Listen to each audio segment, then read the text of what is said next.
जो आपने बहुत से ऐसे लोगों को देखा होगा जीवन में कि वो बहुत ज़्यादा परेशान रहते हैं, बहुत ज़्यादा परेशान रहते हैं।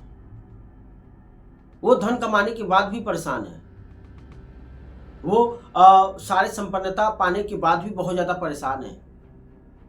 कारण क्या है? कारण सिर्फ एक है कि वो बहुत ज़्यादा हिंसक है।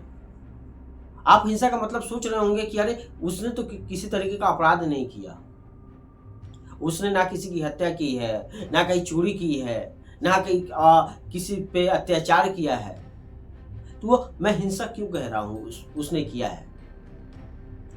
देखिए, हिंसक का मतलब ये नहीं होता है कि आप बाहरी तौर पर सिर्फ किसी के साथ बुरा व्यवहार कर रहे हैं या फिर किसी की हत्या कर दे रहे हैं, चोरी चमारी कर रहे हैं या किसी पर बहुत ज़्यादा अत्याचार कर रहे हैं।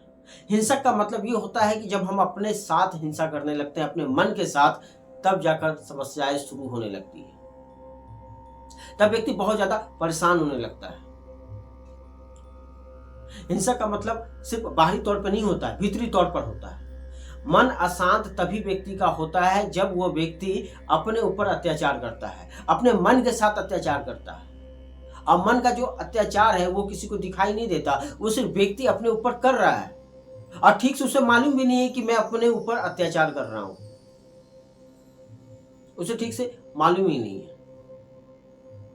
अगर ये चीज उसे मालूम होने लगे तो शायद समाज में जो हम बाहरी तौर पर ठगी के मामले सुनते हैं, जो नेगेटिविटी फैली हुई है, हत्याएं हो रही हैं, मामले बहुत ज़्यादा कोर्ट में आपको दिख रहे होंगे जो पड़े हुए हैं, जो थानों में आए दिन एफआईआर लिखवाई जा रही है, अखबारों में आपको सिर्फ नेगेटिव खबर मिल रही है, यकीन माने वो खबर सब समाप्त होने लगेगी। धीरे धीरे उनका विलुप्त होना तय है, धीरे धीरे समाप्त हो जाएगी, मगर वो तब होगा जब व्यक्ति अपने ऊपर कम से कम हिंसा ना करे। अपने ऊपर हिंसा का मतलब है कि जब आप किसी के बारे में बुरा सोचते हैं, जब आप किसी से जलन भाव रखते हैं, जब व्यक्ति किसी के प्रति बुरा बुरा ख्याल लेकर मन में आने लगता है तो वो हिंसा करने लगता है। क्योंकि सभी बाहरी तौर पर जितनी हिंसाएं आपको दिखती है ना, वो सभी का जो बीज होता है वो मन होता है। क्योंकि बिना सोचे समझे हिंसा हो ही नहीं सकता है, नहीं हो सकता है। और आपको मैं बता दूं, पूरी धरती पे सिर्फ मनुष्य ही ऐसा प्राणी है ना, ऐसा जीव है ना, जो सबसे ज्यादा अगर मन के साथ अत्याचार कर रहा है वो है सिर्फ मनुष्य और कोई नहीं। उसने ही अपने मन के साथ बहुत ज्यादा अत्याचार करके रखा हुआ है। यही तो कारण है कि जो हिंसक पशु होते हैं, यानी कि जो मांसाहारी पशु होते हैं, सिर्फ वो अपने भूख मिटाने के लिए किसी को मार देते हैं। मगर जो मनुष्य है उसे देखिए, वो स्वाद लेने के लिए मार रहा है सबको। वो किसी का बुरा चाहने के लिए बुरा सोच रहा है, बुरा कर रहा है, उसके साथ बुरा सोच है, उसके भीतर में एक बुराई है, एक जलन है, और वही उसके सारे जीवन की परेशानी है। बगल के व्यक्ति से व्यक्ति जल रहा है, लोग पड़ोसी से जल रहे हैं, लोग दोस्त यार से जलन की भाव रख रहे हैं, लोग भाई भाई से जलन की भाव रख रहे हैं, लोग क्या से क्या नहीं कर रहे हैं।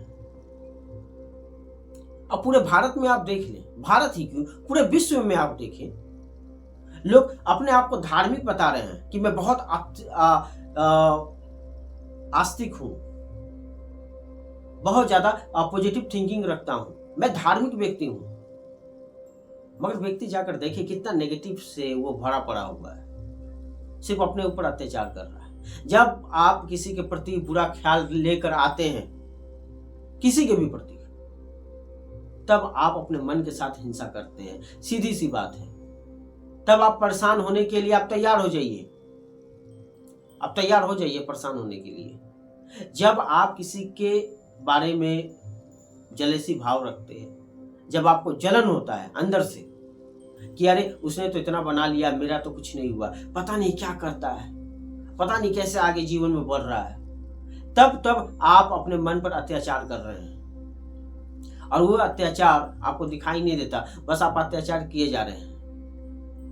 उस अत्याचार से बचने के लिए, उस हिंसा से बचने के लिए, वो बुरे ख्याल से बचने के लिए आपको स्पिरिचुअलिटी की तरफ जाना चाहिए, आपको अच्छे अच्छे किताब पढ़ने चाहिए, आपको साधु संग, साधु लोगों के या जो संत लोग हैं, जो महात्मा हैं, उनके प्रवचन सुनने चाहिए। यही है उसका तरीका, यही है कि आप उसको हिंसा से निकाल सकते हैं। और सबसे बड़ी चीज ये है कि अगर आप वो भी नहीं करना चाहते, आपको किसी साधु संत पे भरोसा भी नहीं है, अगर आप चाहते हैं कि नहीं है मुझे भरोसा, आप समाज में देख रहे हैं, न्यूज चैनलों पे सुन रहे हैं कि ये साधु ऐसा कर दिया, ये संत ने ऐसा किया, आपको भरोसा नहीं है, तो कम से कम करीब करीब अपने आप को समय दें। 15 मिनट आप बैठें और सोचें कि मैं क्यों उससे जलन कर रहा हूं, मेरे अंदर में ये बुरा ख्याल क्यों आ रहा है, क्यों आ रहा है ये। मैं रामचरितमानस का पाठ कर रहा हूं, फिर भी मेरे अंदर में ये भाव है कि मैं भाई की जमीन हड़प लूं, उसका हक मार लूं। क्यों आ रहा है ये? आप अपने आप को समय दें। और जब तक आप अपने आप को समय नहीं देंगे, आप अपने मन पर को ध्यान नहीं देंगे, अपने मन पर, तो यकीन माने आप सबसे ज्यादा हिंसक है और जीवन भर आप परेशान रहने वाले हैं। आप लाख चाहे आप कमा ले, लाख चाहे आप आपकी जो जीवन स्थिति है बहुत अच्छी हो जाए, मगर आप हमेशा परेशान रहेंगे। ऐसे ही लोग आपको समाज में मिलते नजर आएंगे।